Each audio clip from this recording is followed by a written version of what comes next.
Passei fome, muita fome, mas estou aqui contando a história para vocês. Essa área aqui foi a primeira a ser desapropriada não só aqui na região, mas no estado do Rio de Janeiro. Que passará de hoje em diante chamar-se Miguel Couto Filho.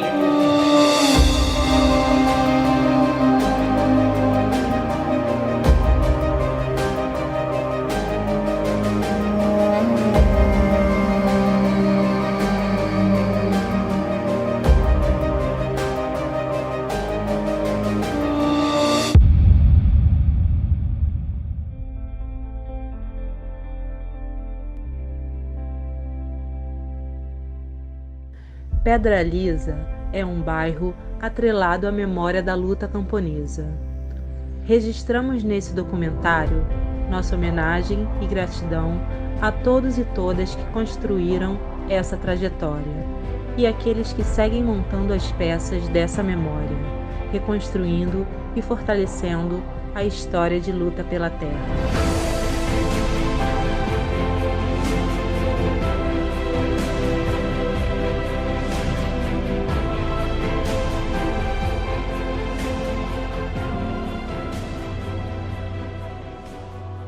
Não, assim, para mim, pessoalmente, né, daqui é muita emoção, porque esse foi um dos... Eu não sou do Rio, então, quando eu vim morar no Rio, comecei a trabalhar aqui, um dos primeiros lugares que eu visitei, junto com o presidente da Federação dos Trabalhadores da Agricultura, que ele resolveu que tinha que me mostrar as áreas rurais do Rio de Janeiro, foi aqui, né?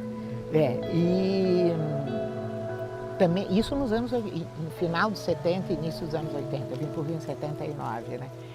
E também foi nesse momento que eu conheci o Braulio, né? E que nós nos encontrávamos em eventos, aí o evento pela Anistia, pelas diretas, etc., em Nova Iguaçu, nos eventos lá em Moquetá, né? Aquilo lá era sempre debates, discussões, né? Foi lá que eu pude conhecer o Braulio e começar a ouvir um pouco a história dele, né? E me encantar, né? Aqui para Pedra Lisa, a figura acho que mais significativa, quando eu estive aqui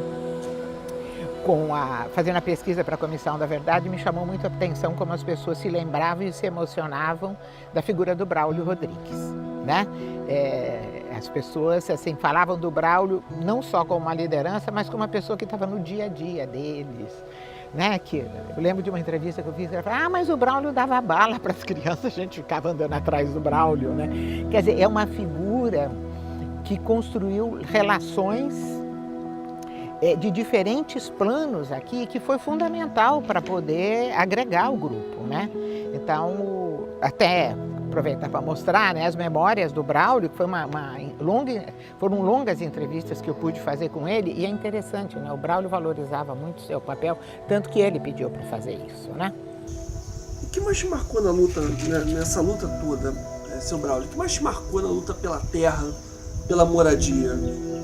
Qual foi o fato mais importante para você, assim, quando você lembra de tudo que você viveu nessa luta toda? O que te mais chama atenção, o que mais te marcou? Para mim foi a ocupação de Pedra Lisa, porque foi em 48, quando eles ocuparam lá em Pedra Lisa, em 1948. Você vinha 20, 30 pessoas de uma vez para pegar um pedaço de terra. Desenvolveu, criou-se estrada, criou-se sede de associação, criou posto médico, tudo isso foi criado com esse pessoal que hoje estão lá. No meu tempo todo mundo produzia, ia carro buscar mercadoria lá dentro, na estrada da polícia, que chama o lugar. Morei ali muito tempo, demos uma nova transformação, uma nova mudança. Na entrada tem uma placa lá, de bronze, na entrada. Se você tiver curiosidade, vocês vão ver lá, na Pedra Lisa, essa placa.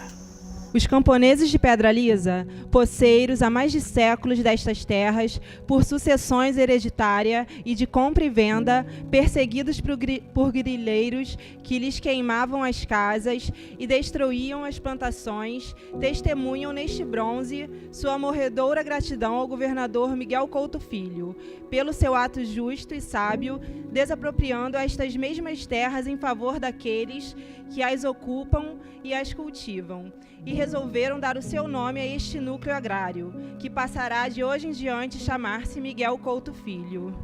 7 de 1958.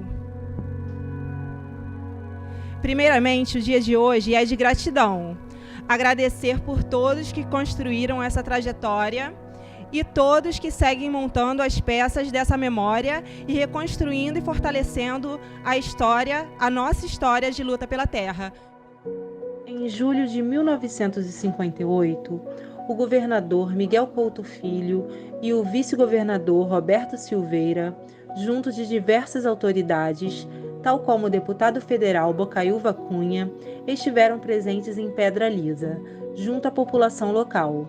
Nessa cerimônia, foi instalada a placa de bronze em comemoração às desapropriações das fazendas Santo Antônio do Mato e Limeira, reivindicadas pela Companhia Fazendas Reunidas Normandia, considerada uma empresa grileira pelos poceiros que por lá viviam. Essa região aqui de Pedra Lisa, ela chama atenção, eu acho que não só em termos da história de Pedra Lisa, mas na história nacional, pelo fato que a Associação de Lavradores de Pedra Lisa se constituiu muito precocemente em relação a diversas organizações nacionais, né? A associação ela foi fundada em 48 e já a partir de uma organização de lavradores, né? A associação é a formalização de uma organização de lavradores que estavam sendo ameaçados de serem expulsos das terras onde eles viviam já há pelo menos uma década, né? E que eles cultivavam, eles plantavam, eles vendiam para os mercados locais, etc. Então, de repente, começa essa ameaça de serem expulsos. Então, a criação da associação, ela marca um momento importante que corresponde a uma associação local, mas que começa rapidamente a se articular com outras associações locais que estão sendo criadas aqui na Baixada também, né? Quase que concomitantemente a Pedra Lisa é criada uma associação em Caxias, né? E corresponde a um processo inicial de articulação nacional dos trabalhadores do campo, né? Basicamente poceiros nesse primeiro momento. O que mais chama atenção é o fato de que aqui foi onde começou o movimento camponês no estado do Rio de Janeiro. Primeira associação de trabalhadores rurais foi aqui, e também o próprio processo de chegada dos poceiros aqui e a força mobilizatória que a associação daqui tinha, isso me chamou muita atenção. Chama muita atenção por alguns motivos. O primeiro, eles conseguem ter uma quantidade de mediadores muito grandes, né? Advogados, sindicatos, imprensa progressista que apoiava essa luta, contato com outras associações de trabalhadores rurais, né, que foram fundadas nos anos seguintes em outras regiões do estado, e também a capacidade de distribuir terras que essa associação aqui tinha. Isso me chama muita atenção porque, enfim, eles encontram uma documentação que comprovam que essas terras aqui eram públicas, né? Em contraposição à argumentação da Companhia Fazenda Reunidas Normandia, que era propriedade dos Guinle, e a partir disso eles reivindicam então de que aqui deveria ser formado um núcleo de colonização agrícola e começam a distribuir terras para migrantes, poceiros que vêm de muitas outras regiões. Alguns anos depois, aí já na metade da década de 50, quando a associação aqui começa a ter uma quantidade gigantesca de associados, se eu não me engano, chega a um pico de 1.200, eles começam a também associar gente lá do outro lado, onde hoje é o assentamento Fazenda São Pedro, que também estava em disputa com, mas aí no caso eram meeiros, né, não poceiros, que trabalhavam para a então pretensa proprietária, Doquésia Paz Leme, né? E aí a Sociedade de Lavradores e Poceiros daqui começa também a trazer esses meeiros para se associarem sob o argumento de que para eles pagarem a cota da associação valia mais a pena do que pagar a meia para a pretensa proprietária. Então, assim, essa capacidade mobilizatória que a associação tinha me chamou muita atenção, porque é uma coisa assim, muito forte e muito potente aqui nessa área. Eu tive os primeiros contatos com a Associação dos Trabalhadores dos Lavradores, né, de Pedra Lisa e Jaceruba, quando eu fui professor da Escola Municipalizada de Jaceruba. Na época era a Escola Estadual de Jaceruba. E como professor, eu buscava fazer um trabalho junto com a comunidade, junto com a Associação de Moradores. E naquele momento eu tive contato pela primeira vez com lideranças, Francisco Lacerda, pai do saudoso também Vantuil Dias Lacerda, Darcy da Silveira. E o contato com essas lideranças me fez tomar pé da situação e de quanto essa região e a luta dos trabalhadores dessa região foi importante para o desenvolvimento não só dessa região, mas de todo o município. Muitas políticas públicas foram desenvolvidas a partir da luta desses profissionais, desses trabalhadores, né? A escola de Jaceruba, a ponte de Jaceruba, isso são coisas já da minha época.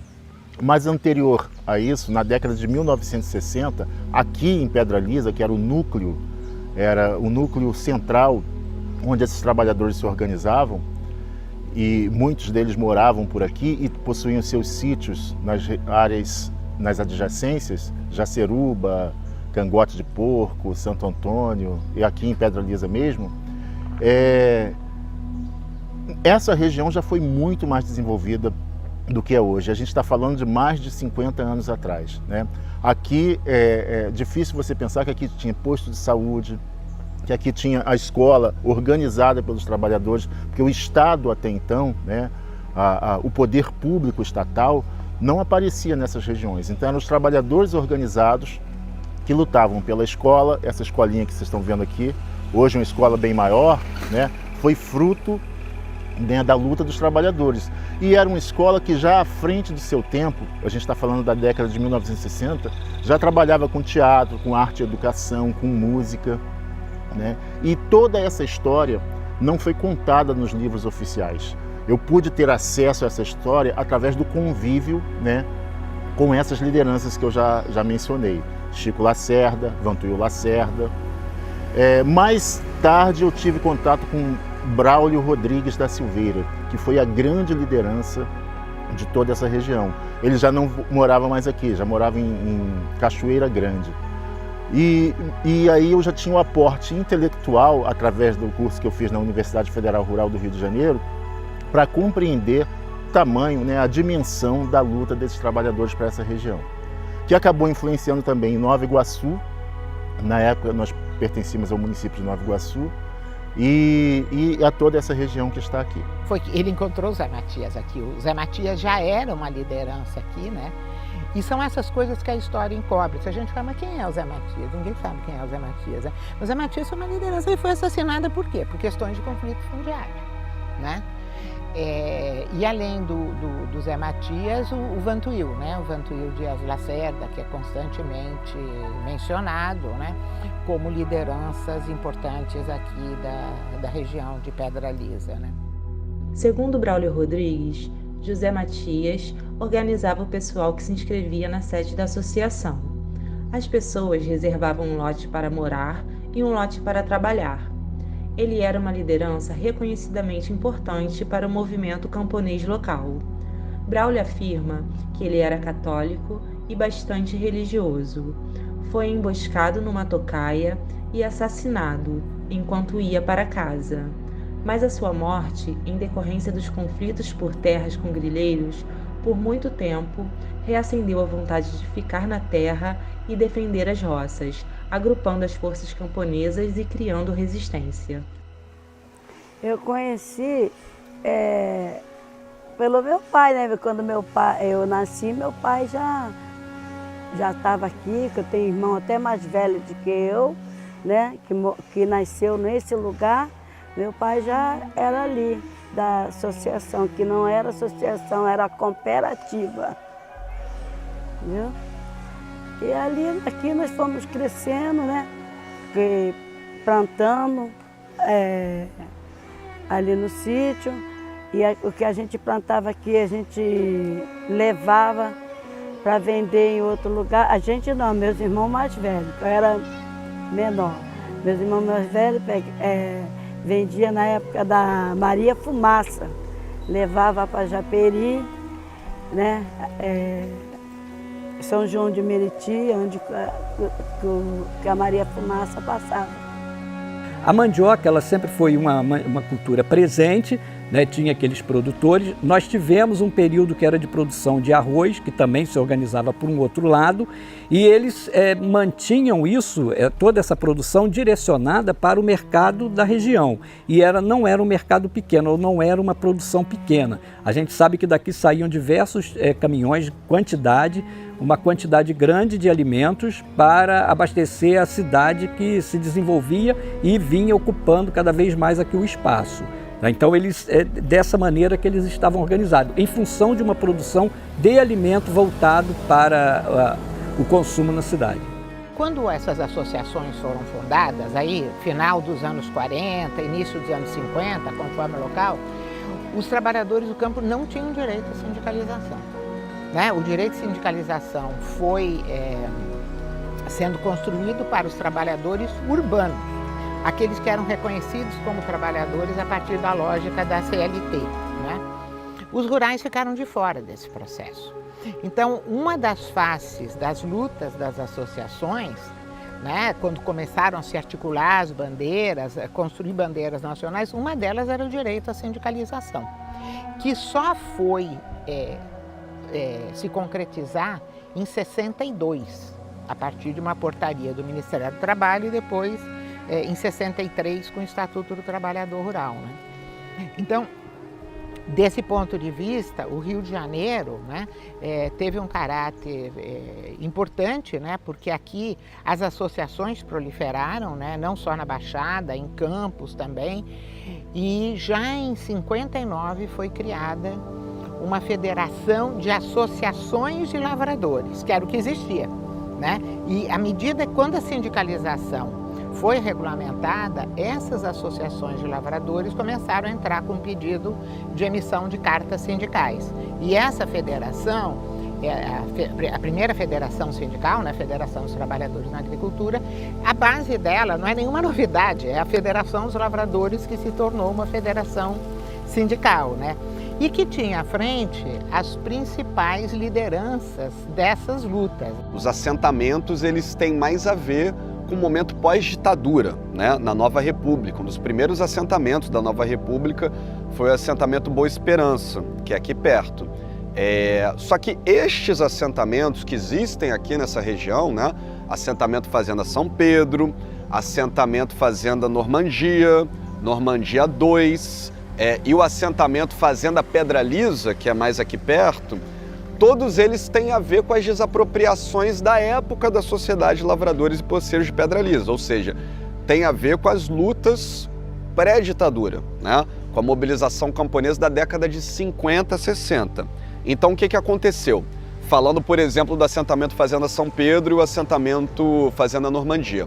O assentamento Fazenda São Pedro, ele entra para a área de atuação do governo estadual aqui, enquanto um assentamento estadual, se eu não me engano, já no início da década de 90, mas passando por um processo na década de 80, só que anteriormente, essa área da Fazenda São Pedro foi desapropriada em 1960, no governo do Roberto Silveira, que ele era do PTB, né, o mesmo partido do João Goulart.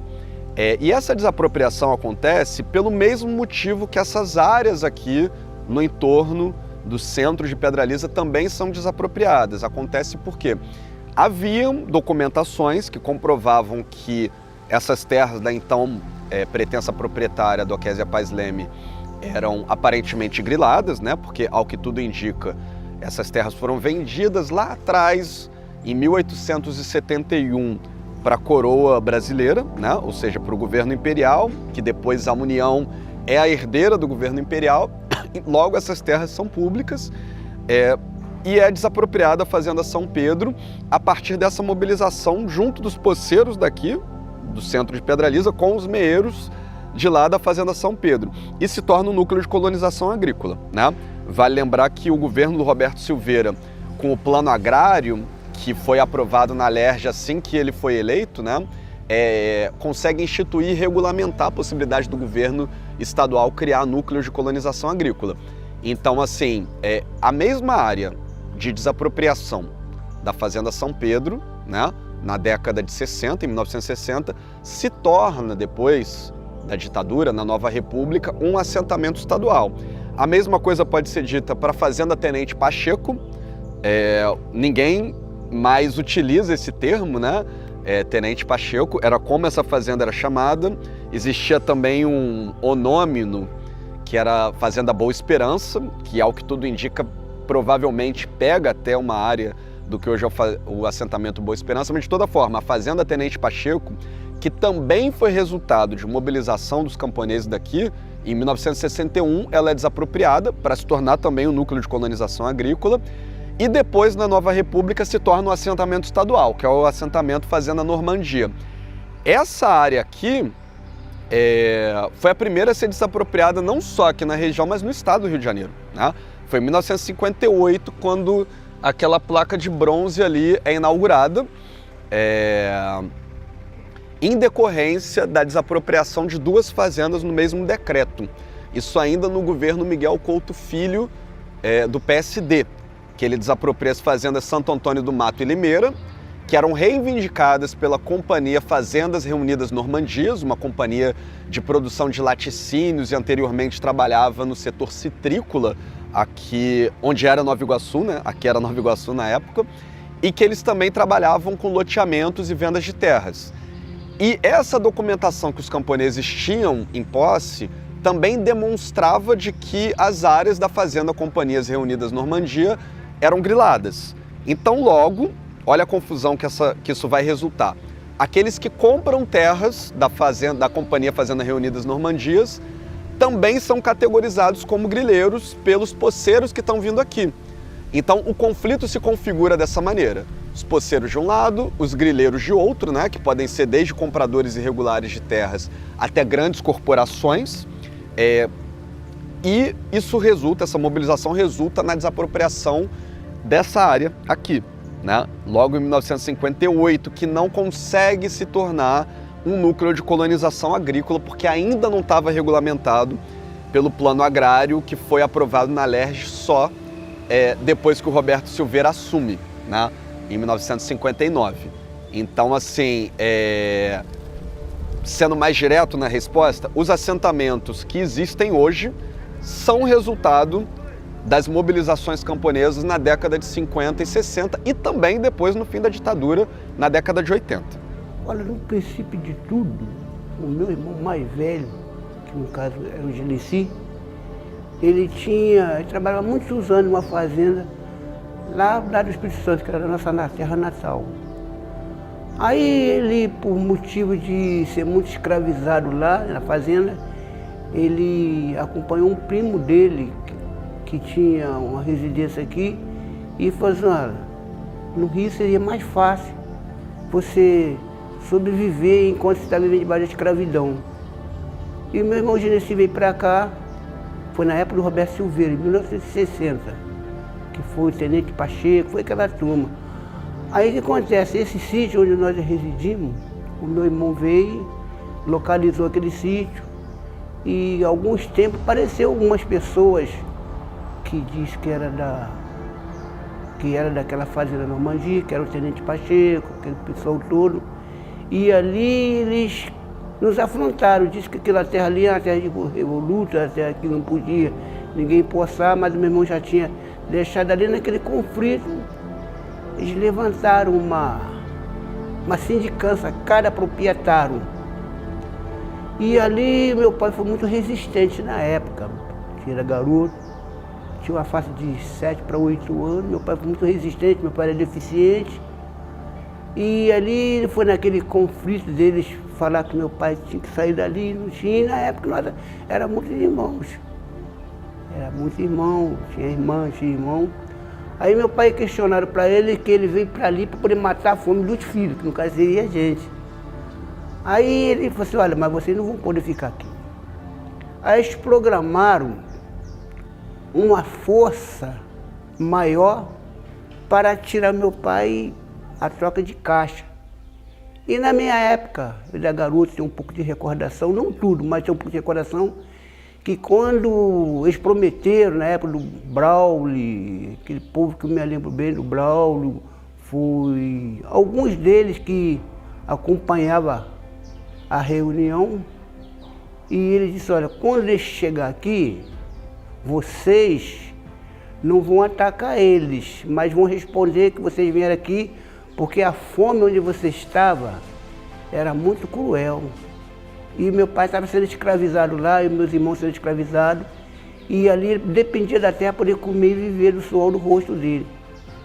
Aí eles mandaram o exército fazer uma verigação concernente o proprietário, que era meu pai.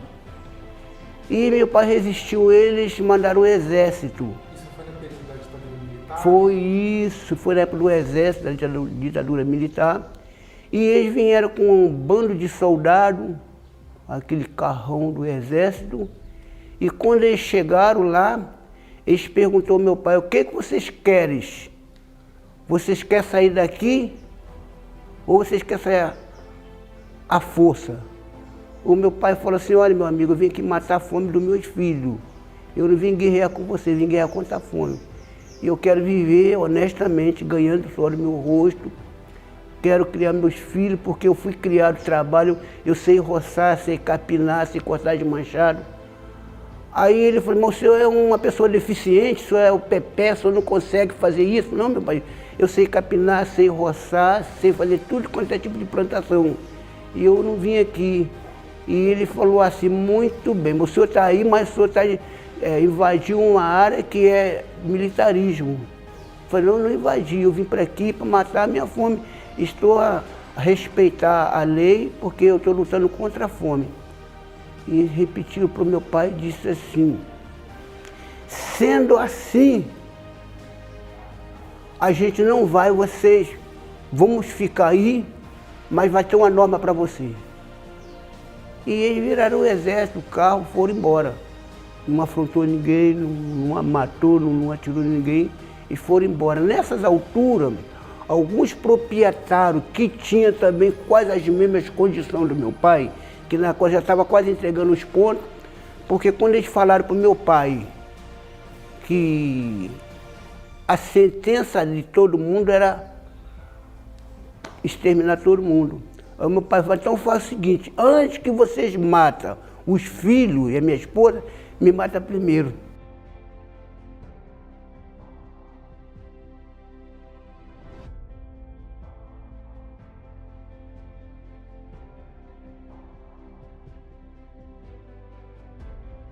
Bom dia, meu nome é Sônia, eu sou da Comissão Pastoral da Terra e tenho estado nesse contexto da luta pela terra desde que ocorreu no estado do Rio de Janeiro a ocupação de Campo Alegre, que é uma ocupação importante nesse processo histórico. Quando estava revisitando a história de luta pela terra aqui neste território, eu comecei a perceber a importância que isso teve, seja confirmada aqui pela fala do companheirinho que me antecedeu, quando ele vai dizer o quanto isso foi importante, seja aqui, para este lugar, mas seja para o Estado. E eu digo que para mais do Estado do Rio de Janeiro, ela teve uma importância, um impacto no pensar do processo de elaboração de uma proposta de reforma agrária para além dela mesma. Nesse sentido, eu comecei a perceber o quanto essa luta e resistência para se permanecer neste lugar serviu como um grande holofote num processo importante da história da luta pela terra, também no estado do Rio de Janeiro, que é o período que a gente denomina como um processo de redemocratização. da luta no contexto mais amplo do Brasil. E quando, em 1984, em 9 de janeiro, Campo Alegre, essa grande fazenda, ela é ocupada, os atores mobilizadores desse processo, que contribuíram com esse processo, e aí não dá para não lembrar novamente de Braulio, que foi uma das pessoas importantes que desencadeou esse processo. Ele vem desse lugar, o pé onde ele pisava, as referências que ele tinha num processo de pensar a retomada dessa discussão da luta e conquista pela terra na década de 80, é aqui, é esse lugar. Ele vinha dessa experiência no qual ele foi, junto com tantos outros e com tantas outras, os protagonistas desse processo. E aí eu comecei a pensar, quando eu fui fazer esse revisitar, eu falei, gente, como que eu bebi dessa fonte sem saber?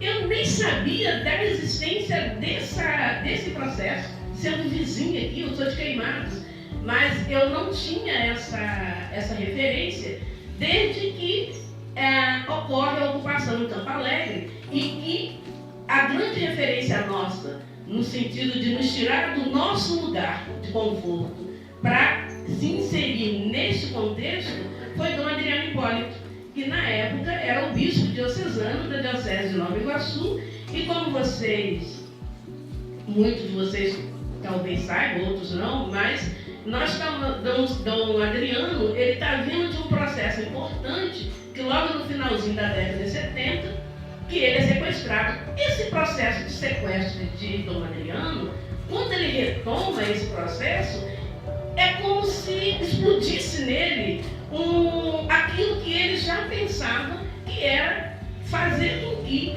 a garantia dos direitos fosse de fato estabelecido para todos e para todas. E eu fiquei satisfeito que nós estamos conseguindo reativar a associação de novo, porque que antes era associação também, entendeu?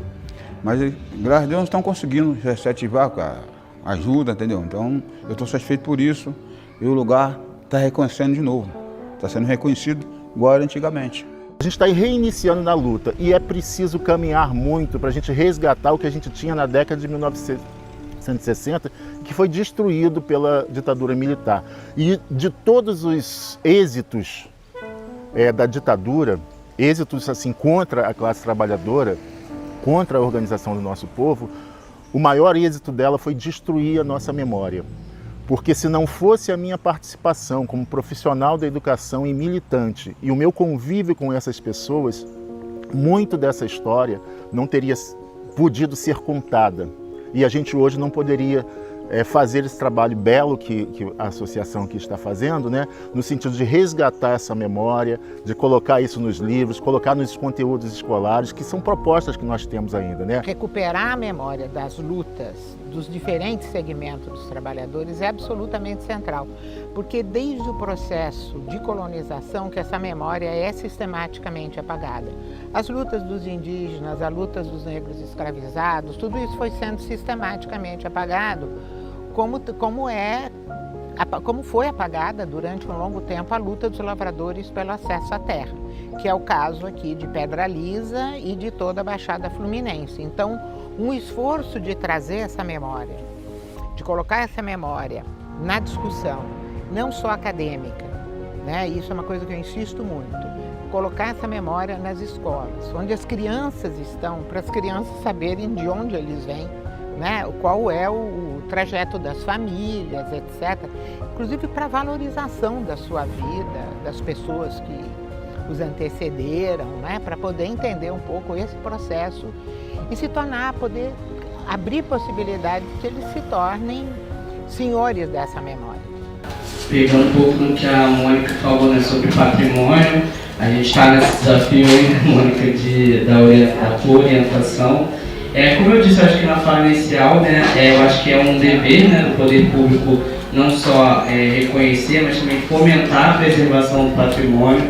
A gente tem a lei, a gente tem o conselho, e acho que é muito importante falar disso, né? A gente precisa né? A gente sabe que o poder público tem força, mas a gente precisa da mobilização popular. A gente precisa que as pessoas se apropriem dessas questões também, porque a gente sabe que existe a cobrança, mas a gente precisa da participação da população, sobretudo nos conselhos. Aí eu não falo somente de políticas culturais ou de economia solidária, que é um conselho também vinculado à nossa secretaria, mas a gente precisa que as pessoas se apropriem desses espaços, que elas colaborem, que elas construam juntos, né, nesses processos. Olha, uma mensagem que eu acho que cabe bastante aqui é da importância histórica que esse lugar tem. Para que serve a gente olhar para o passado para pensar no presente com vistas ao futuro? A gente serve para ter balanços históricos, né? Então, em primeiro lugar, a Sociedade de Lavradores e Poceiros aqui de Pedra Lisa teve 4 grandes conquistas. A fundação da sociedade por si só, né, que inaugura um movimento camponês organizado em associações de trabalhadores rurais no estado do Rio, a desapropriação de fazendas a favor dos poceiros, a participação da Sociedade de Lavradores e Poceiros em outras mobilizações no estado, que resulta, em quarto lugar, na criação da FALERJ, que é a primeira federação de associações de lavradores do estado, né? Então, a primeira federação que vai posteriormente se sindicalizar e se torna FETAG-RJ. Então, eu diria que esse balanço histórico, em primeiro lugar, é importante para a gente ver as possibilidades de mobilização que a classe trabalhadora brasileira já teve, né? Então, olhar para trás e ver o quanto a gente consegue mobilizar o povo brasileiro é muito importante para que essa história não se perca e a gente entenda como que esse tipo de coisa pode ser possível de se fazer de novo. E uma segunda coisa é também aí o lado mais negativo da coisa, né? O que a gente perde com a ditadura? Não só aqui em Pedra Lisa, né? Tudo isso que eu já expliquei, da falta de serviços públicos que vão sendo fechados aos poucos, volta da grilagem durante o período ditatorial, mas também uma desmobilização forçada com repressão. Então é necessário fazer esse balanço histórico de que no período antes do golpe era uma mobilização camponesa tão forte aqui e no Brasil inteiro, em que o próprio regime de propriedade da terra estava sendo questionado. É claro que de um ponto de vista reformista, mas na minha visão eu acho que isso foi um período da sociedade brasileira em que a gente chegou mais próximo de questionamento do monopólio latifundiário. Então, assim, isso é algo importante de manter essa memória, para que esse balanço seja feito e de que também o processo repressivo nunca se repita. É muito importante, porque a gente está registrando a história dos agricultores, né? A ação coletiva desses agricultores, né? O que esses agricultores conseguiram construir para a própria história e memória do município. E é importante levar isso para a população, né? Porque foi uma construção muito bonita, né? Como vocês podem ver, né? E essa história tem muita relevância para o município de Japeri, né? Faz parte da construção do município de Japeri. Sim. Eu sinto assim, que quando nós não conhecemos a nossa história, né, é como se não existisse uma parte da gente, né? Então, quando a gente coloca luz, né, sobre esse passado histórico, sobre essa memória que é de certa forma apagada, ela não é muito trabalhada, né? Então, quando a gente fala sobre o assunto, nós estamos trazendo de volta essas memórias, né? E essa memória principalmente de luta, que foi muito importante em toda a Baixada Fluminense e que muitas vezes nós não reconhecemos e que não é reconhecida no próprio território.